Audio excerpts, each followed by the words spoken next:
When you hear the name BlackRock, you think power. Trillions under management, global influence, and deep control over the financial system. But did you know that BlackRock owns 5% of Georgia's largest banks? 2 of them. You heard that right. Let's unpack what that means for Georgia and investors like us, and how this key move might be a bigger play.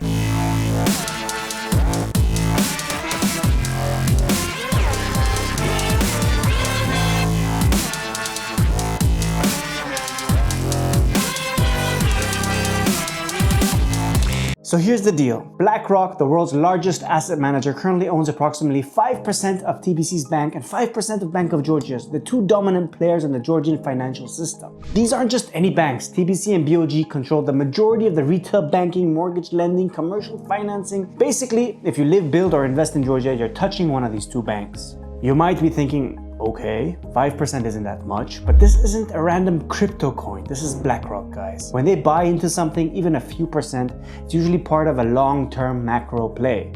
BlackRock doesn't buy retail banks unless there's 3 things: strong growth, political stability, and future integration with broader markets like the EU. Georgia ticks all 3 boxes. Here's what could be coming.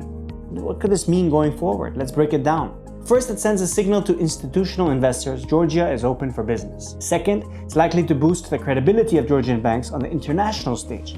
Expect cheaper financing, more international partnerships, and maybe even new fintech integration. Third, it could mean that Georgia is being prepped for something bigger. Regional financial influence, or even BlackRock positioning for future asset management or infrastructure deals here.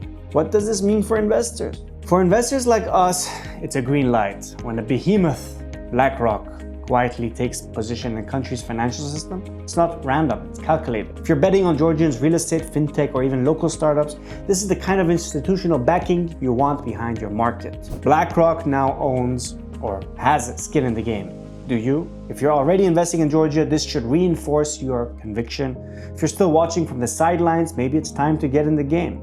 Leave a comment below. Do you think BlackRock's move is a good sign for Georgia's economy? And don't forget to like, subscribe, and turn on the bell for more deep dive real estate investment updates from right here in Tbilisi. Until next time, stay smart, stay early.